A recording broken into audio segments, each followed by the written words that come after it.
Infopork.com.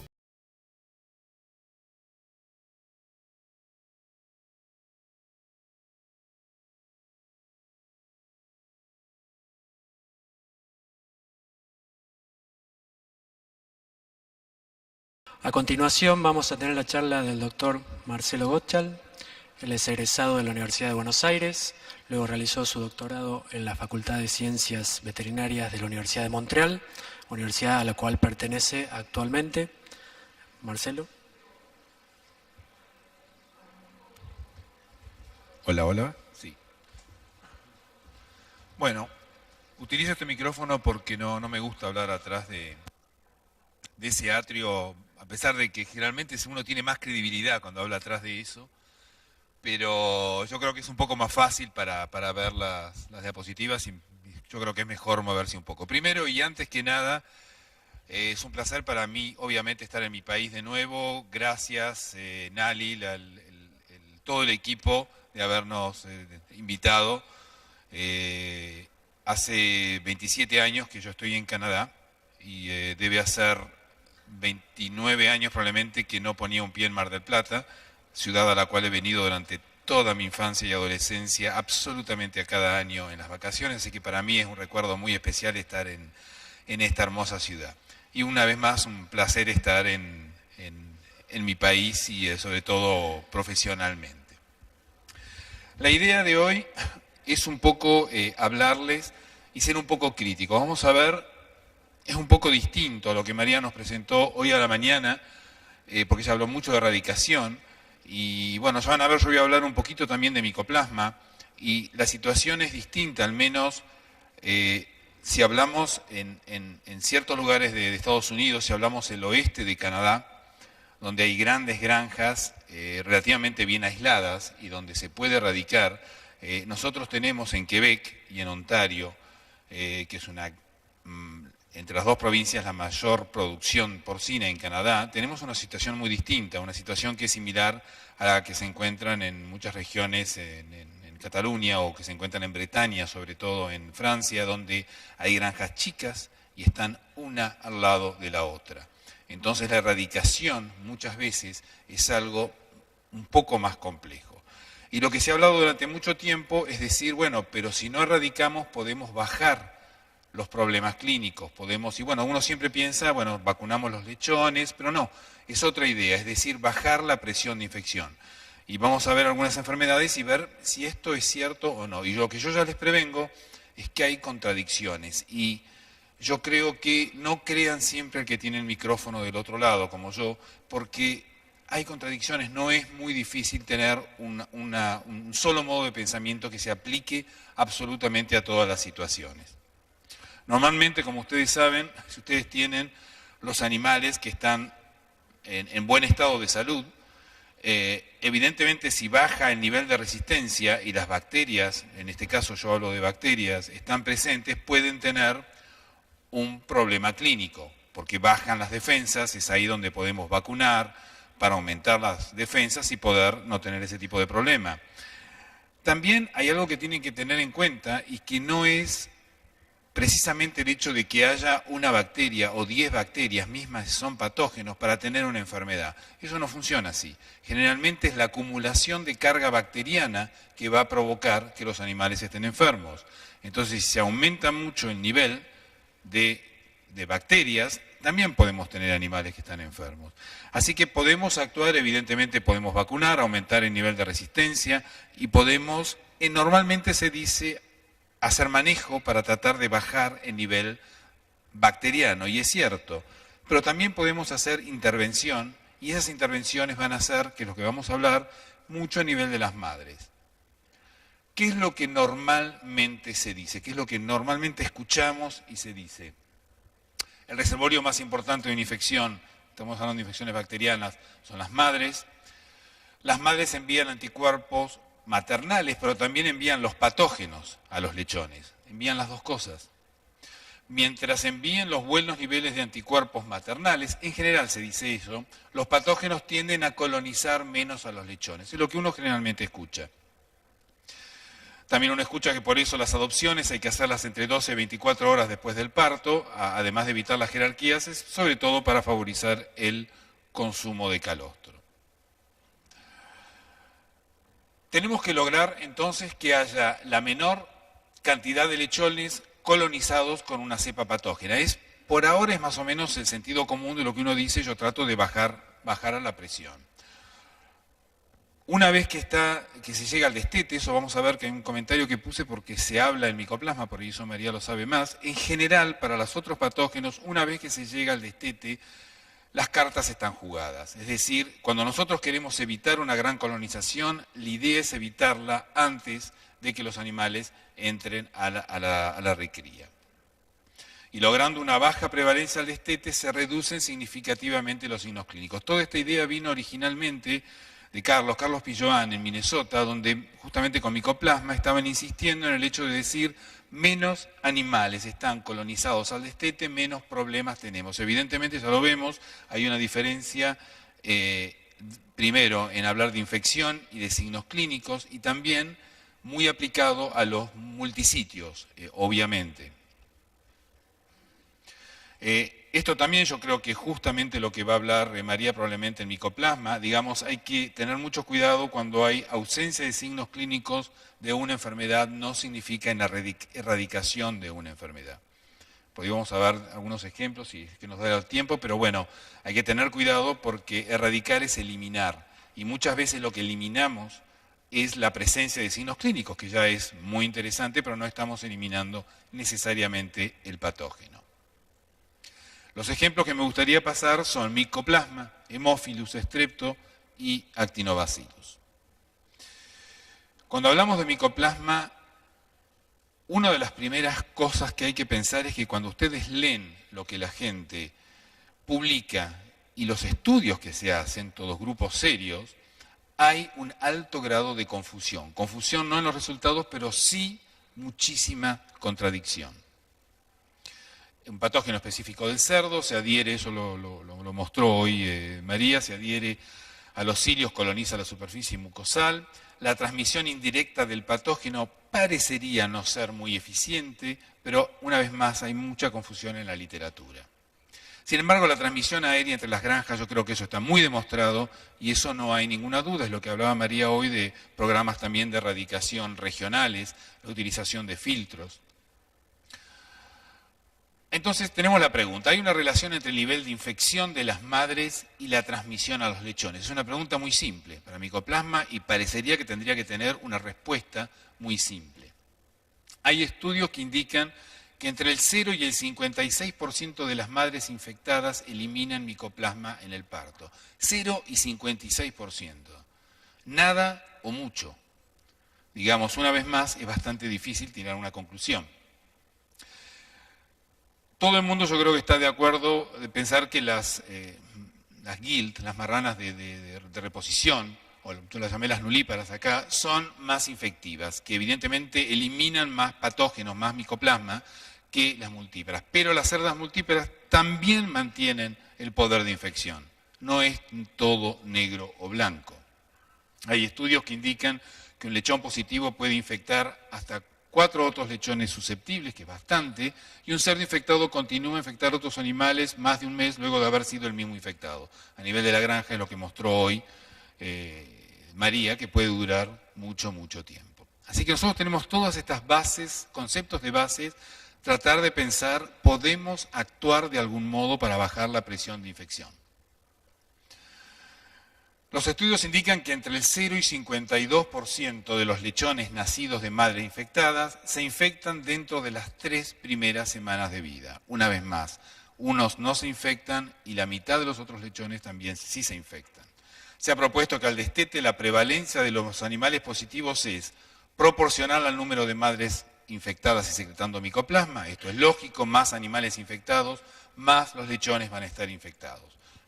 E inversamente proporcional a los problemas clínicos o patológicos de lesiones que se pueden llegar a observar. Una vez más hay que tener cuidado un poco las diferencias en lo que es un ciclo cerrado y lo que es un multisitio. En el ciclo cerrado donde es más alta en la cría y aumenta con la edad y generalmente se trata que sea más baja en la cría en los multisitios.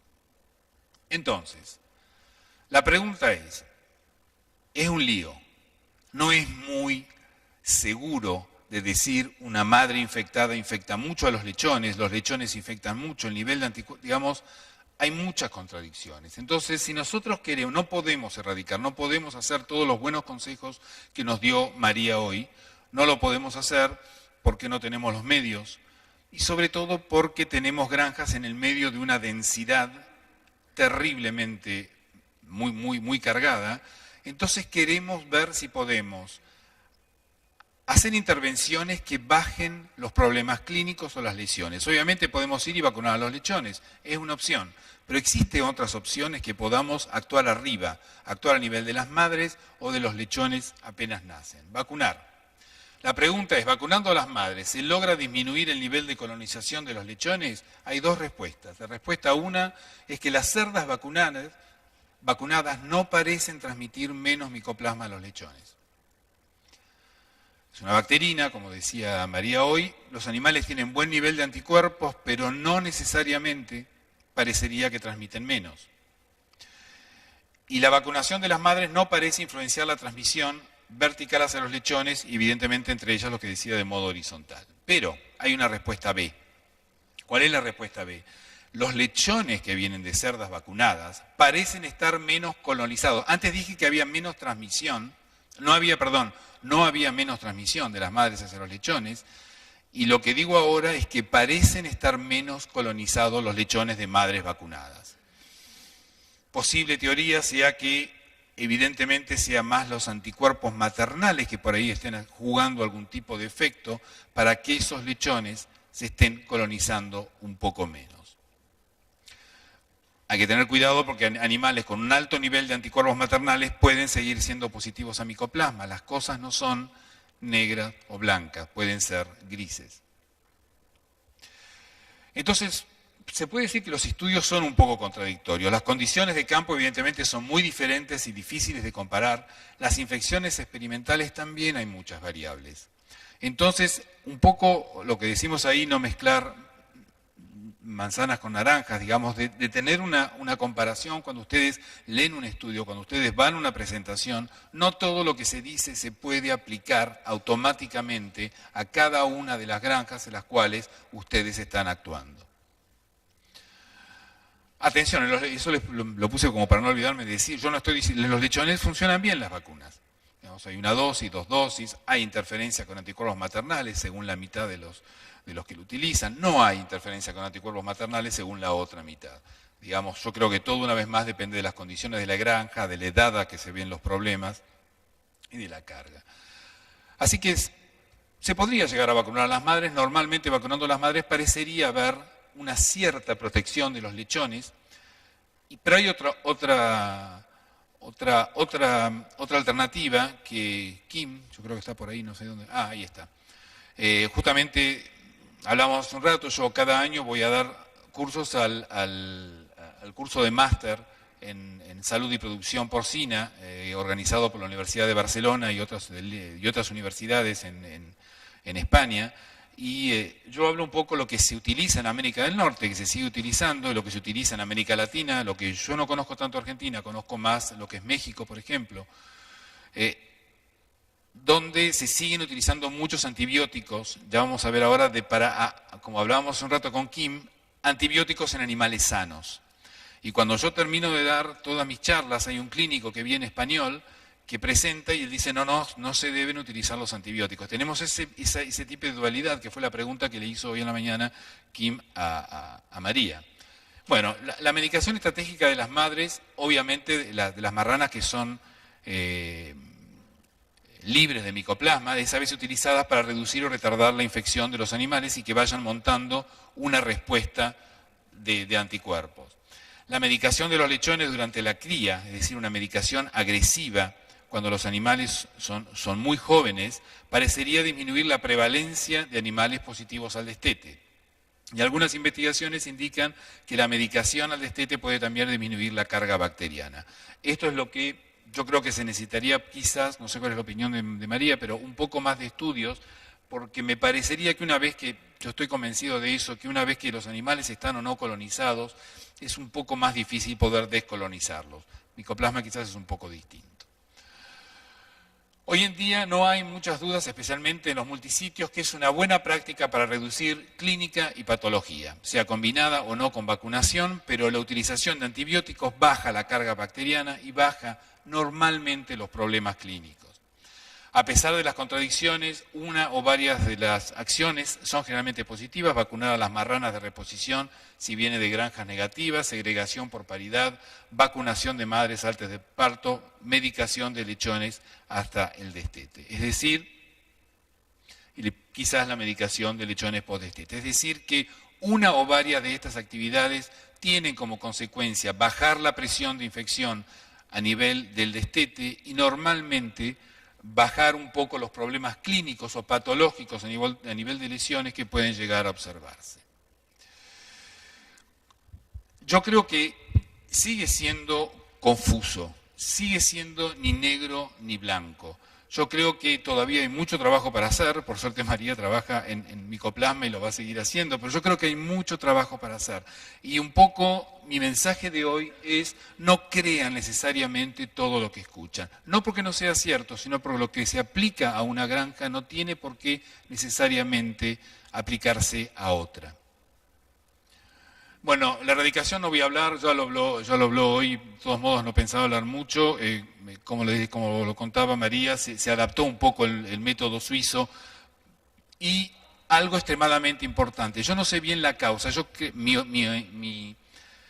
una hipótesis. Ustedes con Pierce, ¿qué pasa? Ustedes infectan todo el mundo, se suben los anticuerpos terminan siendo viricidas, significa que van a matar el virus y van a eliminar la infección. Por eso se cierra la granja y después de muchas semanas los animales tranquilamente se vuelven negativos, porque esos anticuerpos, la inmunidad, mata al virus. El micoplasma es una bacteria muy especial. Si ustedes ponen el micoplasma y un anticuerpo contra el micoplasma, no va a crecer el micoplasma, porque los anticuerpos lo inhiben también. Yo creo que es mi explicación el por qué cerrando una granja nosotros podemos eliminar ese tipo de infección. Pero atención, no pasa con ninguna otra bacteria. Hay mucha gente que ha querido aplicar estos sistemas para tratar de erradicar APP. El APP se va a quedar en las tonsilas y va a vivir por años. No lo van a poder, cerrando una granja no logran absolutamente nada. Entonces, algo que es importante de retener: cerrar una granja, en virología funciona muy bien, en bacteriología para lo único que puede funcionar es para micoplasma. Esto se va a ir complicando un poco y después se va a ir clarificando, van a ver. ¿Qué pasa con Haemophilus parasois? Haemophilus parasois, porque digamos, podemos aplicar la misma lógica que se ha dicho para micoplasma, para los otros patógenos, bajar esa presión de infección a nivel del destete para bajar los signos clínicos. Es un patógeno específico del cerdo, hay 15 serotipos y un montón de cepas que no son serotipificables y prácticamente ningún laboratorio que haga la serotipificación. En América del Norte somos los únicos, en nuestra universidad, que hacemos la serotipificación. En España había un laboratorio que, si no me equivoco, está parando y va a parar de hacer en León. Es así, ¿no, Kim? Sí, en León yo creo que ya no la hacen más. Digamos, es algo bastante complicado. La identificación de los serotipos y la diferenciación de cepas virulentas, de no virulentas, un habitante normal se encuentra normalmente, entonces es difícil hacer esa diferencia. Hay unos trabajos muy interesantes que está hecha por Virginia Aragón en el CRESA, donde ellos ya tienen algún método para ir diferenciando cepas virulentas de no virulentas, independientemente del serotipo. Pero todavía queda trabajo para hacer. Los animales son portadores, como les decía, y la patogenia de la infección no está bien conocida, no se sabe muy bien qué es lo que pasa. Los métodos de inoculación experimental son extremadamente variables y a veces es muy difícil poder conseguir la enfermedad. Así que antes de decir yo puedo intervenir en las madres vacunando, hay que saber si los anticuerpos sirven para algo. En micoplasma ya sabemos que para algo sirven, pero para Haemophilus sirven para algo. Los anticuerpos serían eficaces para proteger contra la infección. Hay pocos estudios. Existen indicios que sugieren poca interferencia con anticuerpos maternales, que se podría vacunar a animales muy jóvenes sin tener interferencia. Yo tengo un poco de duda con esto, yo creo que se necesitan más trabajos. La protección sería específica del serotipo, pero el problema es que nunca se sabe el serotipo. Es decir, cuando ustedes están utilizando una vacuna comercial, que puede ser excelente, en una granja que tienen serios problemas con Haemophilus parasuis, pero no conocen el serotipo, la vacuna comercial tiene 1, 2, por ahí 3 serotipos, es una ruleta rusa porque posiblemente no funcione y no porque la vacuna no sea buena, sino porque el serotipo no es el serotipo correcto.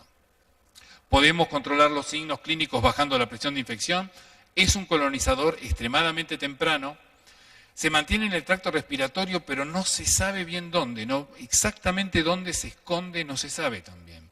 Un mismo animal tiene muchas cepas, puede tener muchos serotipos, el mismo animal, un solo animal. La transmisión aerógena tiene poca importancia, distinto a lo que vimos con micoplasma. Y entonces la pregunta es si bajamos la colonización de los lechones vacunando a las madres, ¿es posible? Este trabajo, no quiero equivocarme, Kim, ¿no fue hecho en tu...?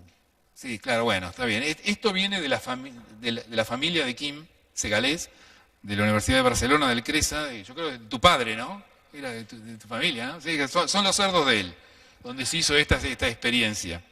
Así que cerdos famosos. Digamos, aquí lo que se hizo es vacunar a las madres y se fue a ver primero el grado de anticuerpos maternales. Y ese grado de anticuerpos maternales, estos son los animales vacunados, estos son los animales no vacunados, y hay una diferencia significativa en los primeros días, así que la vacuna está generando anticuerpos. La primera pregunta que hay que responder, la vacuna estaba generando anticuerpos. Ahora, ¿esta vacuna bajó la colonización de los lechones?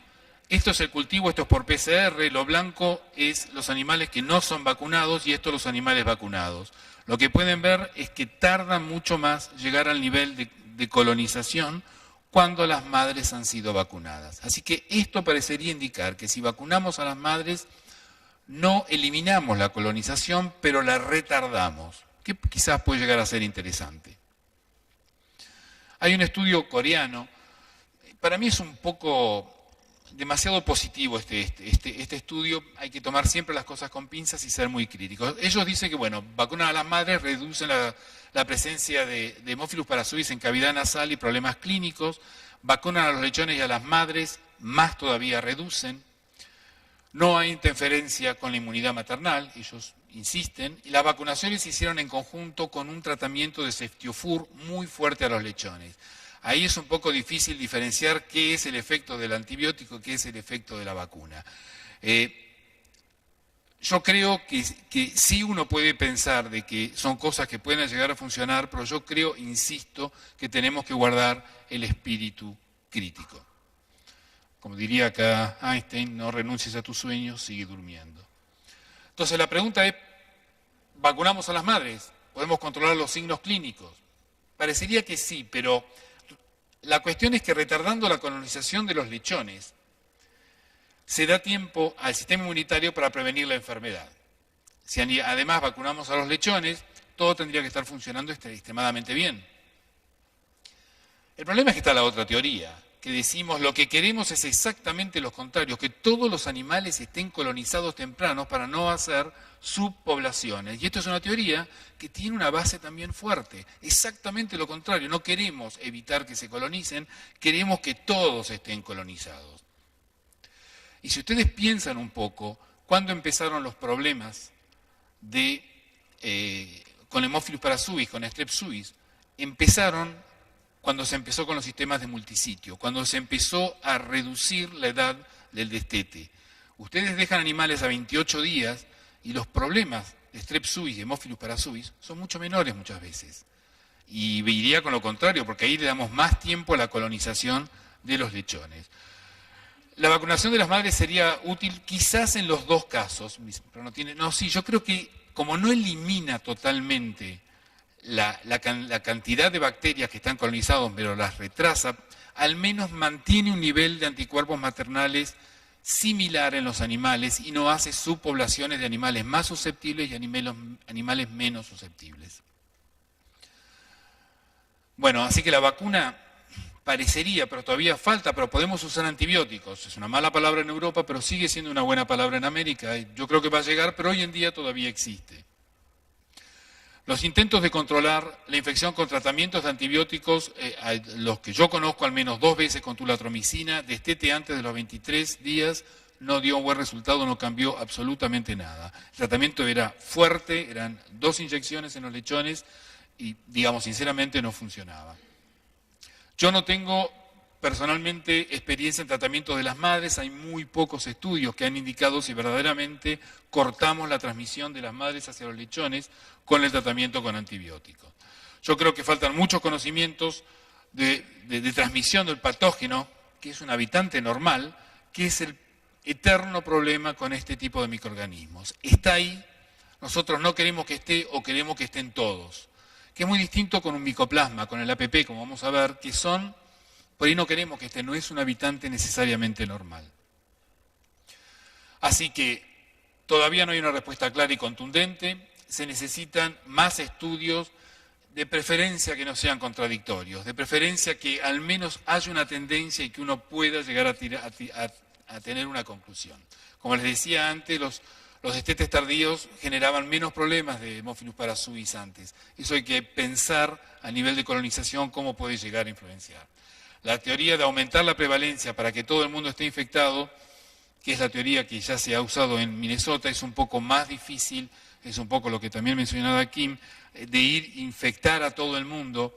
Yo creo que son decisiones relativamente difíciles de tomar. Yo creo que todavía hay mucha confusión. Yo creo que la confusión existe, yo creo que la confusión es algo que se genera con la mayor cantidad de estudios y yo creo que sí son buenos los estudios, pero yo creo que lo que hay que tener consciente es que a veces los resultados contradictorios significa que hay que seguir trabajando y algunas contradicciones pueden ser más peligrosas. La erradicación, muy rápido porque no hay método diagnóstico. Cuando ustedes no tienen un método diagnóstico verdaderamente preciso, ustedes no pueden pensar en una erradicación. Yo creo que María va a hablar probablemente de cómo evaluar qué métodos de erradicación han funcionado. Necesitan métodos de diagnóstico. No los hay todavía para Haemophilus parasuis que sean lo suficientemente buenos. La medicación, el Medicated Early Weaning o el Segregated Early Weaning, no funciona, es un colonizador extremadamente temprano, no hay método validado todavía. Yo creo que es extremadamente difícil tener verdaderamente una conclusión. Y tienen el otro patógeno que le causa, que es el hermano del Haemophilus parasuis, que es el Streptococcus suis. Y este también es complicado.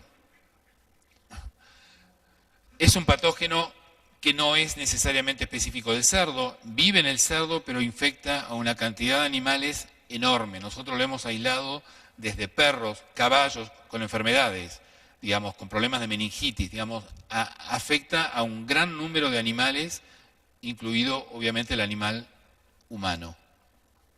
Hay al menos 35 serotipos, un cierto número de cepas no sé cómo se dice, tipificables, que no se pueden serotipificar. La identificación del serotipo es un poco más fácil, hay muchos más laboratorios que la hacen. Los animales son normalmente portadores, no se sabe si de cepas virulentas, pero sí de Strep suis. Está ahí como si fuera Escherichia coli en el intestino. La patogenia es un poco más conocida. Los métodos de inoculación experimental son variables, pero son un poco más controlables que para Haemophilus parasuis, así que debería ser un poquito más fácil. Anticuerpos. ¿Se acuerdan la pregunta que hicimos con Haemophilus parasuis? ¿Los anticuerpos existen? ¿Están? Porque si no hay anticuerpos, no hablemos de vacunar. Ciertos anticuerpos parece que serían eficaces para proteger contra la infección. El problema es que la bacteria no induce prácticamente anticuerpos. Yo creo que hay muchos de ustedes que están utilizando bacterinas autógenas por ahí para Streptococcus suis y no inducen anticuerpos. El problema es que a nadie se le ocurre ir a evaluar si está produciendo o no anticuerpos. Digo, salvo para los alemanes, porque son a los únicos que les funciona. Yo no sé lo que hacen, pero ellos dicen que le funciona. Vamos a ver después algunos ejemplos, pero para ellos les funciona. Pero para todo el resto del mundo no funciona. Hay pruebas de interferencias, lo hemos hecho nosotros, lo hemos verificado, pruebas de interferencias con anticuerpos maternales, es claro. Es una frustración constante. Yo creo que ese tipo de intervención, de tratar de elegir una vacuna, yo creo que frustra al productor, frustra a la gente y bueno, y esto frustra a los hombres. Esto es un trabajo que en realidad una parte le hicimos en mi laboratorio de infección. Los datos de anticuerpos vienen del laboratorio de Mariela, que presentó ayer, y Mariela ayer hablaba que ciertas bacterias tienen azúcares, hay muchas bacterias que tienen azúcares, entre esas bacterias también está Strepsuis, que es una más, pero olvidemos, no, estos son animales infectados, no vacunados. Yo le estoy mostrando animales que fueron infectados y que presentaron signos clínicos y se recuperaron. Fíjense, contra la producción de anticuerpos, sea contra la cápsula, pero mismo contra todas, contra las proteínas. Estos animales controles, y estos son animales que fueron infectados y estuvieron enfermos. No hay producción de anticuerpos. Si animales enfermos no tienen producción de anticuerpos, ¿cómo podemos pensar que vacunando simplemente con una bacterina muerta vamos a lograrlo? Sí, Mariela ayer habló de adyuvantes. Puede ser que jugando un poco con los adyuvantes mejoremos un poco la producción de anticuerpos sin hacerle un agujero al cerdo, sin que sea tan potente que provoque terminando siendo un agujero. Yo creo que si la pregunta, ya sí que no sé si les quedó claro, como que la producción de anticuerpos es algo muy complejo en Streptococcus suis. Si les decimos podemos bajar la presión de infección, no hay datos de colonización en presencia o ausencia de anticuerpos maternales, no los hay. Un estudio indica que vacunar a los lechones no reduce ni colonización ni transmisión de los patógenos. Otra vez venimos con un estudio alemán, otra vez los alemanes, tienen una cierta relación con el mundial, yo al final de esto le voy a venir tiene un poco de relación, pero la verdad que joden en eso también. Disculpo, a ver un pequeño paréntesis, mi padre era alemán, yo tengo la ciudadanía alemana, tengo pasaporte alemán también, así que por eso me puedo dar el lujo de criticarlos, pero ellos indican protección de lechones vacunando a madres, pero ausencia de anticuerpos protectores vacunando a lechones. Por ahí interferencia, pero no era algo extremadamente lógico. Yo no creo en el uso de vacunas para lograr la presión de infección. Si alguien me pregunta, ¿yo puedo vacunar a las madres para bajar la presión de infección? Mi respuesta es, yo no lo creo, yo no creo que eso pueda funcionar. Una vez más, son siempre los alemanes, que a ellos todo les funcionan, bueno, a veces no les funciona tan bien.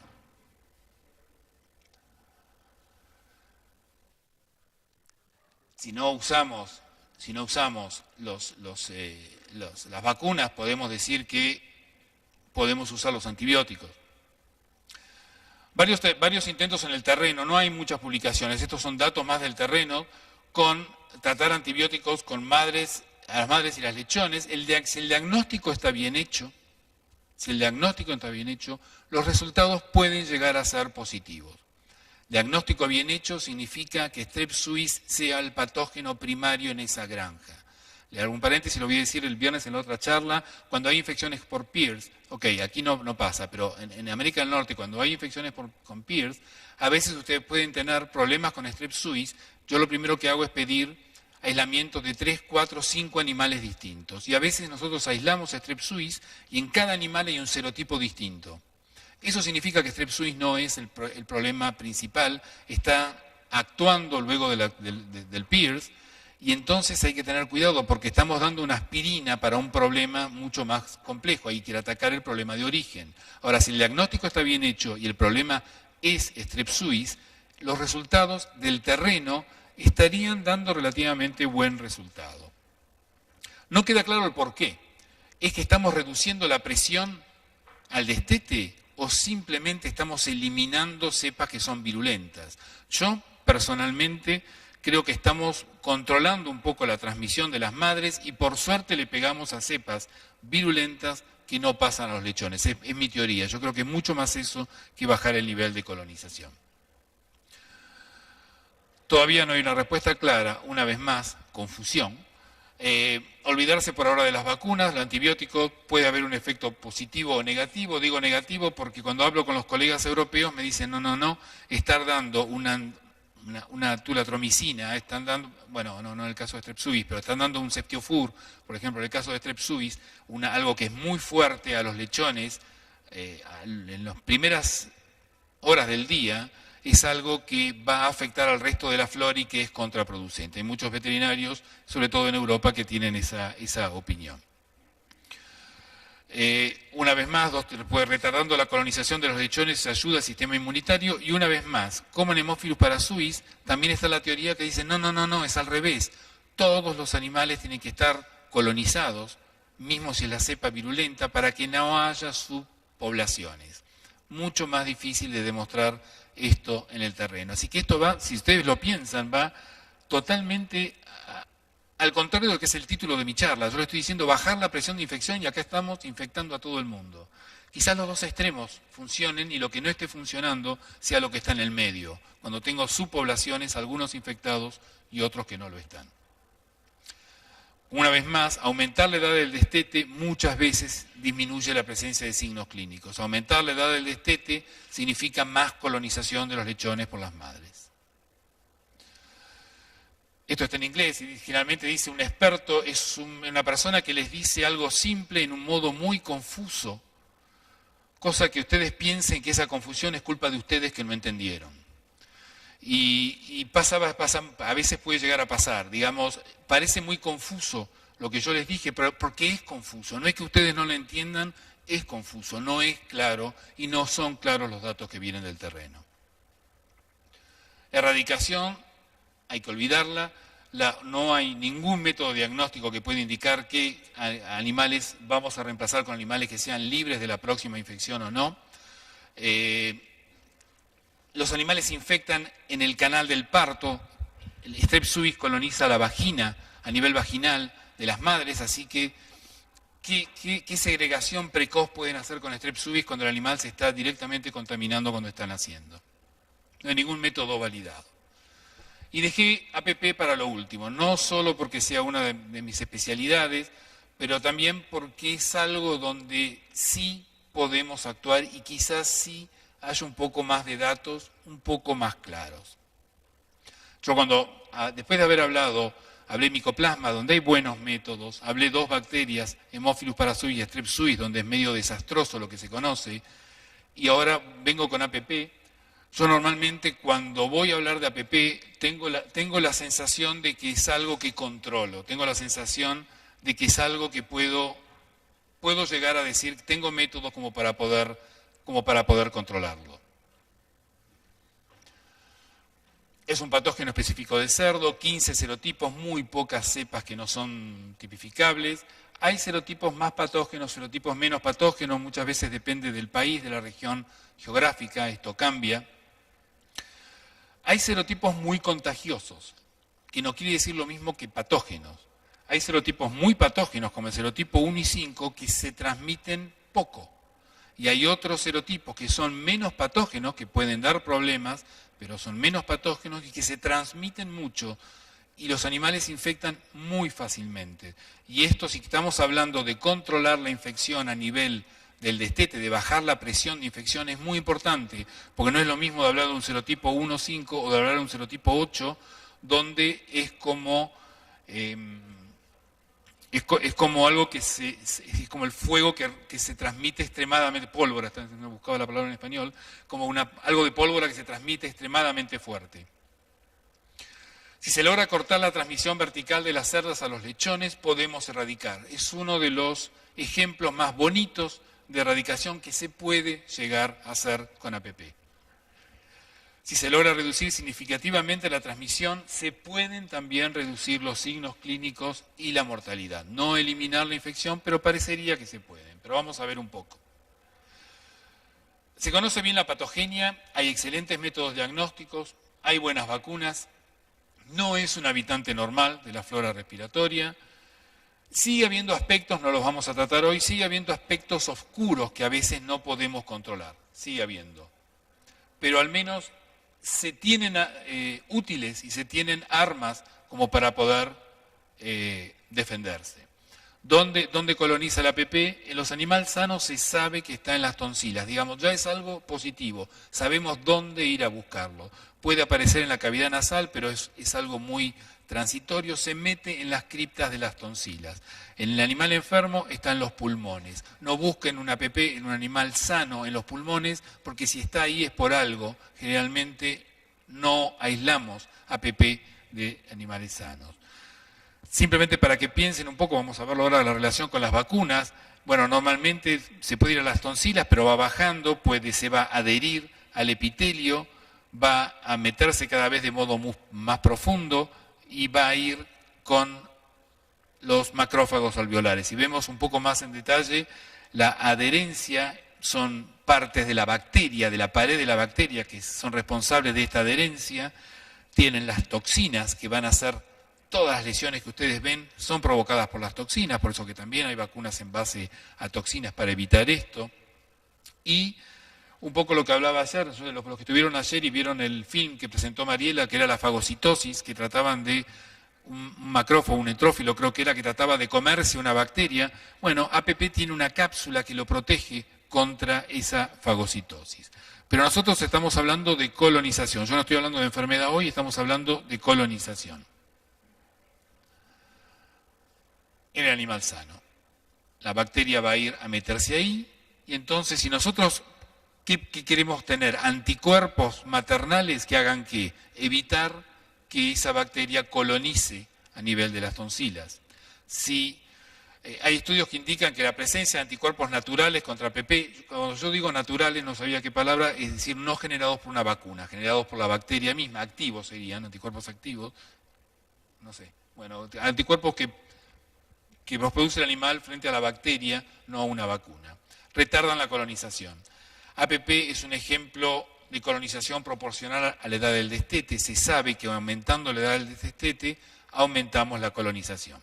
Si bien no se ha demostrado, siempre recomendamos, siempre lo hemos hecho, en el pasado recomendamos vacunar a las madres cuando hay un programa de erradicación, para aumentar el nivel de anticuerpos maternales, porque pensamos, no fue demostrado, de que esos anticuerpos maternales van a retrasar un poco la colonización y nos va a dar más éxito. Ahora, ¿los anticuerpos vacunales verdaderamente retrasan? Es simple, esto los explico rápido, pero es simple. Fíjense, la flecha roja es infección y esto es vacuna. Ustedes tienen un grupo de animales que lo que se hizo fue vacunar a las madres 4 y 2 semanas antes del parto, madres negativas, y una semana antes del parto se las infectó a nivel de las tonsilas. Esas madres eran vacunadas, infectadas, y después fuimos a ver si los lechones que tenían anticuerpos maternales de la vacuna, cuándo se colonizaban. Queríamos ver si los animales con anticuerpos maternales se colonizan más tarde o no. Teníamos otro grupo con anticuerpos naturales. Para que sea todo homogéneo, infectamos a las madres negativas 6 semanas antes. Estas madres subieron el nivel de anticuerpo y tenían anticuerpos naturales. Una vez más, ya estaban infectadas. Fuimos a ver cómo esos lechones se infectaban con los anticuerpos naturales de la madre infectada. Y un grupo donde las madres negativas se infectaron una semana antes. No les dimos tiempo a que produzcan anticuerpos. Los lechones iban a infectar de estas madres infectadas en ausencia de anticuerpos. Entonces tenemos 3 grupos. Animales vacunados, anticuerpos que vienen de animales vacunados, anticuerpos que vienen de animales infectados y animales que no tenían ningún tipo de anticuerpo pasivo. A los 7 días, ¿qué son estos grupos? Esto es un grupo sin anticuerpo, otro grupo sin anticuerpo. Estos con anticuerpos naturales, la N naturales, vacuna 1, vacuna 2, vacuna 3, anticuerpos de la vacuna. A los 7 días había casi un 20% de animales que ya estaba colonizado por APP en ausencia de anticuerpos. Esto no me crean del todo lo que yo le estoy diciendo. ¿Por qué? Porque esto es muy experimental. Usted es una granja donde nadie tenga un solo anticuerpo de las madres. Es muy raro. Si está infectada van a haber animales con más y menos anticuerpos. Pero bueno, nosotros lo hicimos de modo experimental, así que siempre sean críticos. Esto les da el negro y lo blanco, que es lo que nunca se ve en las granjas, pero al menos les da un poco de información. Fíjense que los animales infectados naturalmente o vacunados no habían sido colonizados todavía. ¿Qué pasa? A los 9 días ya se aumenta casi al 30% en algunos casos que ya están colonizados. Y fíjense, los animales naturalmente, con anticuerpos naturales, siguen siendo negativos, con una vacuna son negativos, empiezan a haber más colonización con una segunda vacuna a los 12 días, a los 17 días, esto ya es más interesante, se acerca más a lo que puede llegar a pasar en el terreno. Fíjense que la ausencia de anticuerpos provoca una colonización muy fuerte de los lechones. Sin embargo, los animales con anticuerpos naturales siguen estando prácticamente no colonizados, y en las vacunas hay una diferencia de una vacuna 1 con estas dos vacunas, que es mejor que los sin anticuerpos, pero no tan bueno como los anticuerpos naturales. A los 22 días, aquí ya sí, estamos en el destete de 3 semanas, más o menos, fíjense lo mismo, sigue siendo el mismo pattern, muchos animales colonizados sin anticuerpos, mucho menos con anticuerpos naturales y un poquito mejor con los de la vacuna. Así que con eso lo que demostramos es que los anticuerpos de animales que han sido vacunados, las madres, tienen un efecto no tan bueno como los anticuerpos naturales. Y ojo, eso con las vacunas que nosotros hemos probado. Esas 3 vacunas, que lamentablemente no puedo indicar qué vacunas son, pero son 3 vacunas. Por ahí con otras vacunas da otra cosa. Pero bueno, yo creo que la idea que nosotros recomendábamos de vacunar era una buena idea cuando íbamos a erradicar. Con los anticuerpos, con los antibióticos, obviamente la idea es la misma. Los estudios nunca logramos eliminar APP de las tonsilas. Si alguien les vende un antibiótico que diga se elimina totalmente a las madres, las limpiamos, todavía no hay datos muy precisos. Hay muchas presentaciones en el IPBS generalmente, pero muchos trabajos luego no son publicados. Es posible que la cantidad de APP, eso sí lo demostramos, la cantidad de APP en la superficie de las tonsilas, con los animales tratados con ciertos antibióticos, lo hicimos con el pulmotil, la timicosina, y lo hicimos con el Draxin, con la tulatorvicina. Con los dos tuvimos los mismos resultados, no eliminamos, pero se reduce la cantidad de bacterias en la superficie, quizás esté reduciendo la transmisión porque hay menos bacterias en la superficie.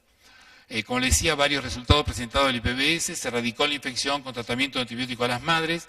No hay seguimiento serológico a largo plazo para ver si es verdaderamente erradicación, pero sí hay eliminación de casos clínicos, y eso hay que reconocerlo. Así que se erradique o no, al menos se controla bastante bien. Se puede concluir que reduciendo la transmisión a los lechones, menor presión de infección y hay menos casos clínicos. A los lechones sí se les da, en América del Norte, en México al menos, un efecto positivo a la reducción de la colonización, dándoles antibióticos fuertes a muy baja edad. Una vez más, la controversia de los antibióticos. Hay casos en que funcionan y casos en que no funcionan. Una vez más, yo estoy sentado del otro lado del teléfono, yo hablo con el veterinario, yo no sé cómo fue aplicado el protocolo. En los casos que no funciona es porque no funcionó verdaderamente o el protocolo no fue seguido como se tendría que haber seguido. Hay que desconfiar un poco de esto, por eso es que muchas veces hay que pensar si las cosas fueron hechas bien o no fueron hechas bien. La erradicación, hay muchos métodos, de población, repoblación, hay muchos métodos y hay buenos métodos diagnósticos para indicar si lo que vamos a introducir luego es negativo o positivo, podemos mantenerlo negativo, se transmite relativamente poco entre granjas y sobre todo buenos métodos diagnósticos, como les decía. Así que definitivamente APP se necesita una carga bacteriana importante, puede depender de condiciones ambientales, obviamente, de otras infecciones, pero todo indica que el destete es el momento clave. Ahí, bajando la presión de infección, logramos controlar un poco más. Las lecciones son múltiples: erradicación, vacunación de madres y o lechones, antibióticos madres y o lechones. Tienen mucha variedad de lo que ustedes quieran poder utilizar e intentar sin tener nunca la garantía. Yo antes les decía, la medicación, el destete precoz medicado en APP funciona muy bien. No para todos serotipos. Hay algunos serotipos que se transmiten tan rápidamente y tan fuerte que no podemos cortar esa cadena de transmisión. Así que las cosas no son tampoco universales. Bueno, mucha variabilidad según el patógeno, micoplasma y APP, buena posibilidad de obtener buenos resultados. Yo creo que son los dos patógenos y son justamente los dos patógenos, estoy terminando con esto, los dos patógenos con los cuales tenemos buenos métodos diagnósticos y de seguimiento. Haemophilus parasubi se puede probar con vacunas si se sabe el serotipo o autovacuna. Strep suis se puede probar con antibióticos en los lechones, quizás en las madres, sin éxito asegurado lamentablemente. Es una de las infecciones que es un poco más complicada.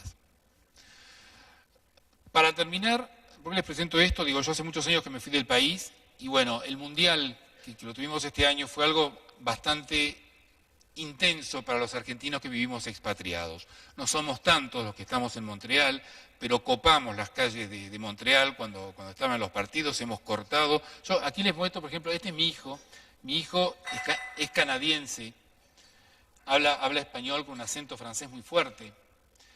Pero yo con esto es un método indirecto de prueba científica de que hay algunas cosas que se transmiten genéticamente, porque es fanático, pero terriblemente fanático de Argentina, del fútbol, y bueno, lo ven ahí festejando. Este es su mejor amigo, que es un canadiense que no habla una sola palabra de castellano, pero ni una. ¿Qué es lo que está gritando? No sé.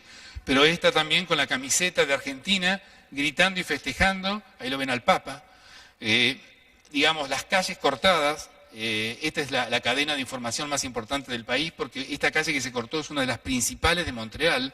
La policía decidió cortar las calles porque había sido tomada totalmente y fue algo muy intenso, algo muy agradable de volver para atrás y bueno, estar éramos 200, 300 argentinos y que bueno, festejamos hasta el último momento todo lo que pudimos.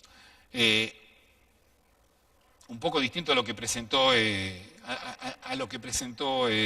Jerónimo, no sé qué es lo que va a pasar en Barcelona, pero bueno, yo soy un poco más viejo y estoy más agarrado a lo que era Maradona. Nada que ver con la charla, pero para terminar, muchas gracias por la atención.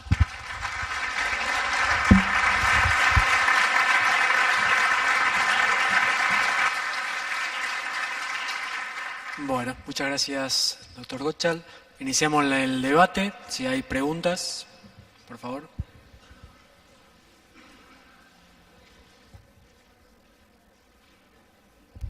Marcelo, ¿cómo andás?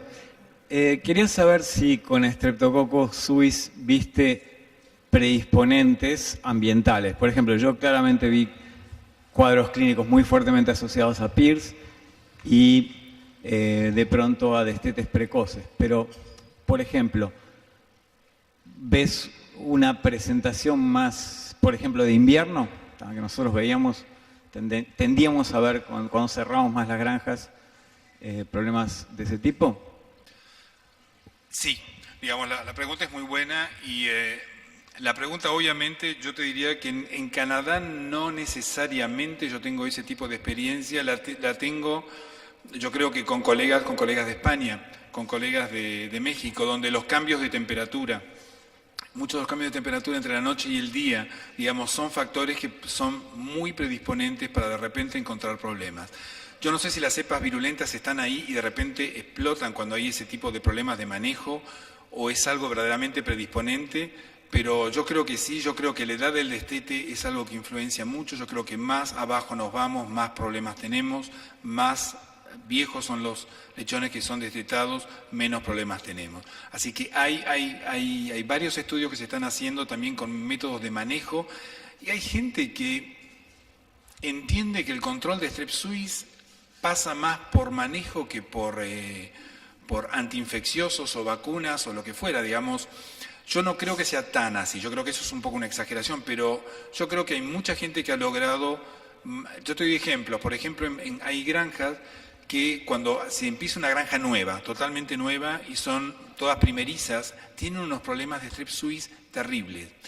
Ahí en Canadá, una de las primeras cosas que les decimos es, ok, implementen un poco antibióticos, traten de controlar, pero esperen. Y generalmente 2 años más tarde, los problemas desaparecen. Cuando la granja se estabiliza a nivel de número de partos y empiezan a hacer segregación de partos y todo, se entra a estabilizar. Y la cepa virulenta sigue estando ahí porque no se cambió nada y de repente los problemas clínicos bajan, pero muchísimo. Así que yo creo que sí. Otra más. Acá, te dirían, en América Latina veo más casos entre 40 y 70 días, pero en España estoy viendo casos en maternidad. ¿Tienes algún comentario al respecto? Rarísimo. Yo te diría que en lo que hablo de mi experiencia, sobre todo en Canadá, yo creo que es más o menos lo mismo en Estados Unidos. Yo te diría que el 75-80% de los casos son en la recría y es muy raro No, imposible. Generalmente son granjas nuevas. Ojo, en las granjas nuevas que te decía, donde había estos animales, ahí lo veías a cualquier edad y muy jovencitos. Pero si no hay ese problema de meter primerizas muy limpias, porque puede haber ese tipo de problemas, pero si no es muy raro, es muy raro.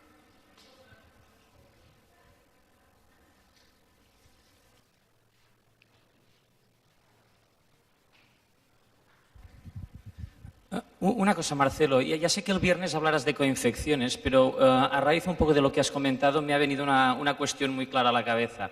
Especialmente en los años 90 y a principios de los 90, que empezamos a tener muchos más problemas con enfermedad de Glasser, con Haemophilus parasuis, al menos en España fue clarísimo y creo que en Norteamérica también, pues rápidamente se estableció la asociación PIRS con Haemophilus parasuis, que era una cosa como muy clara. Pero también Pierce fue quien nos hizo cambiar a todos los sistemas de destetes tempranos, 3 fases, ISO-WINS, etc. ¿Podría ser que este tipo de interacción que asumimos con tanta claridad que había entre Pierce y Haemophilus parasuis, que luego experimentalmente nos ha costado mucho, si es que nunca hemos llegado a esa demostración, fuera mucho más por un tema de cambios en lo que es el manejo y, por tanto, destetes más tempranos, subpoblaciones de animales, etcétera, etcétera, y que, por tanto, pues nos, entre comillas, hayamos creído que ha existido una coinfección cuando quizás era un efecto completamente distinto? Quizá un blanco y negro es difícil de decir aquí, ya lo sé. ¿Cuál es tu opinión? No, pero totalmente de acuerdo. Digamos, lo que vienes de decir es exactamente así, en mi opinión. Me puedo equivocar. Pero en todas estas enfermedades donde nos cuesta tanto hacer las reproducciones experimentales, hay que preguntarse ¿por qué es tan fácil que ocurra en el terreno? Digamos, cuando nosotros hacemos la inoculación experimental de Haemophilus parasuis o de Strep suis, le estamos dando una tonelada de patógeno a los animales y no logramos muchas veces que esos animales tengan signos clínicos. Y esas cepas vienen de granjas donde ha habido unos terribles problemas signos clínicos y de repente en esas granjas hay un virus, hay otra cosa, y eso lo vamos a hablar el viernes, y yo estoy de acuerdo contigo. Yo creo que muchas cosas son problemas no problemas, pero afectaciones de manejo de medio ambiente que hacen que de repente salgan ese tipo de problemas. Y sí, muchas veces hay un virus también presente. La cuestión es, ¿la asociación es verdadera o no es verdadera? Por el viernes lo charlamos un poquito más, pero estoy de acuerdo contigo. Marcelo, ¿hay algún tipo de asociación en cuanto al uso descontrolado de antibióticos y la aparición de síntomas clínicos más tempranos o el corrimiento más hacia el finales de la recría, digamos, el periodo en la maternidad utilizar muchos antibióticos o no, y la aparición de signos clínicos, sobre todo con estrepto, desplazándolo más hacia fines de la recría o más animales más grandes? En general, con Strep suis lo que pasa bastante, sin conocer el porqué, lo que pasa es que los animales cuando se van a diferencia de Haemophilus parasuis, yo creo que a más de uno de ustedes han tenido problemas en animales adultos, donde se ve mortalidad por Haemophilus parasuis. Strep suis es muy raro. Strep suis es algo que va a tener la tendencia a que los animales, a medida que son un poco más grandes, desarrollan quizás un sistema inmunitario, no sabemos qué, que se defienden mejor contra ellos. Entonces, cuando ha funcionado, generalmente no tengo esa experiencia, generalmente la experiencia es o no funciona, o si funciona, el tratamiento, por ejemplo, a los lechones jóvenes, o no funciona y sigues teniendo los problemas, o funciona relativamente bien. Es raro que los problemas se vayan un poco más lejos. Por eso es que la metaprofilaxia, digamos, cuando se va a dar el tratamiento de los antibióticos a los animales a las 5 semanas o a las 6 semanas de vida, por 2-3 semanas, para evitar los signos clínicos de Strep suis, funciona muy bien, porque no funciona con APP, por ejemplo. Con APP vas a hacer eso, cuando saques los antibióticos te empiezan los problemas de nuevo, como que se corrió.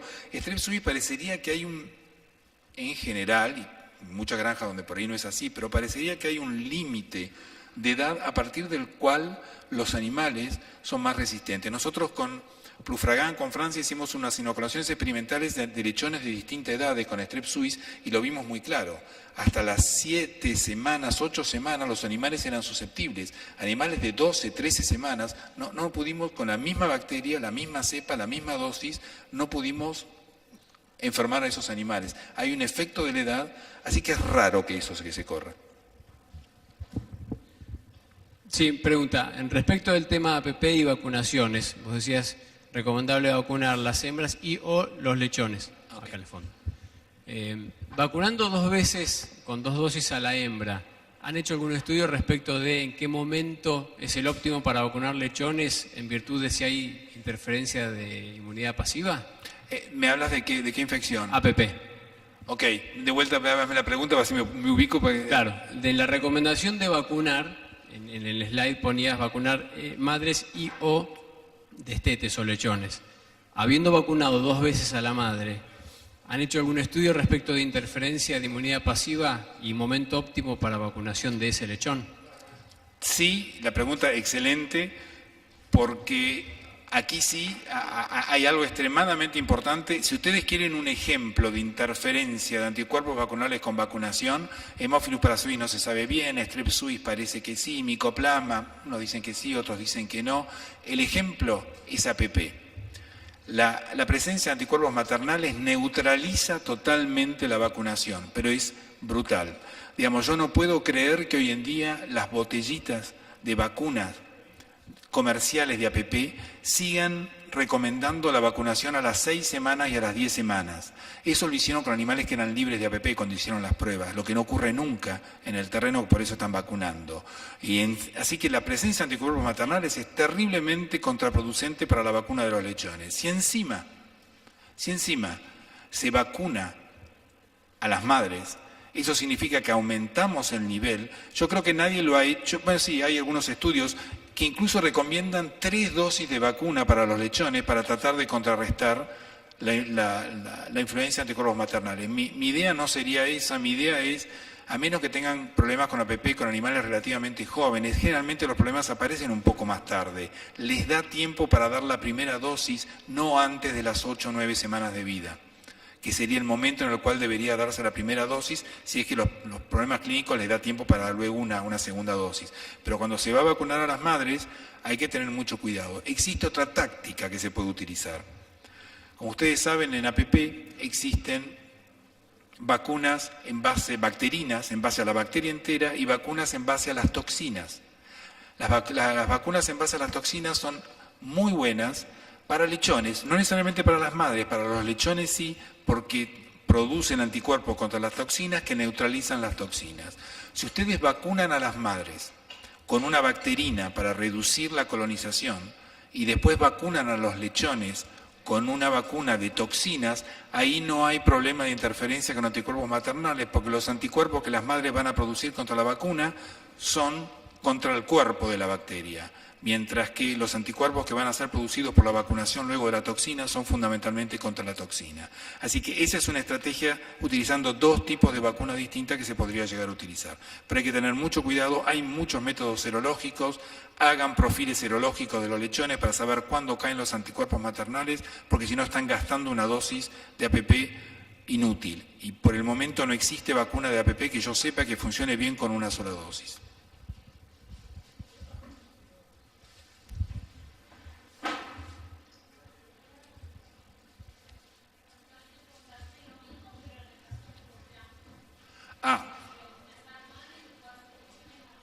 Mira, estando María en la sala, yo me gustaría que María la conteste. Yo creo que es contradictorio, pero bueno. Así que la pregunta es la misma pregunta, pero con respecto a Mycoplasma. ¿Se vacuna a las madres? ¿Qué pasa con los lechones? Pues debe haber dicho que mejor respondías tú porque eras el que estaba hablando, Marcelo, pero porque es un caso contradictorio.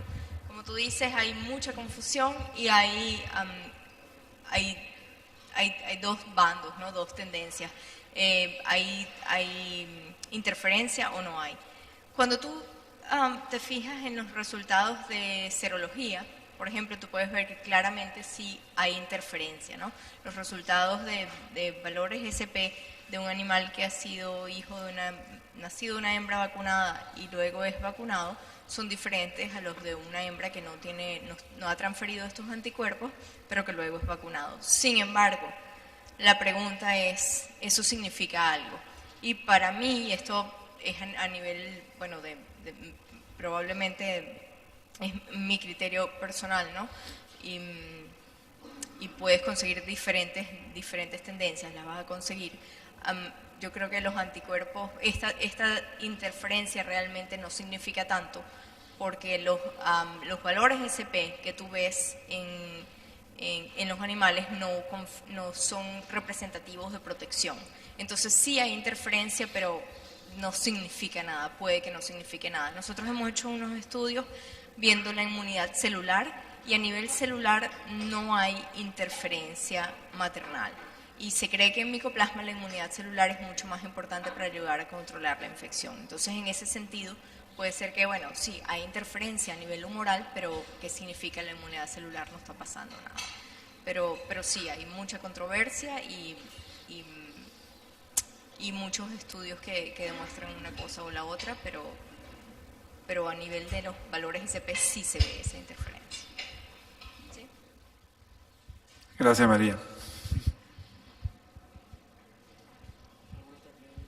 ¿Alguna otra pregunta? Bueno, entonces damos por finalizada la charla. Le agradecemos al doctor Gottschall.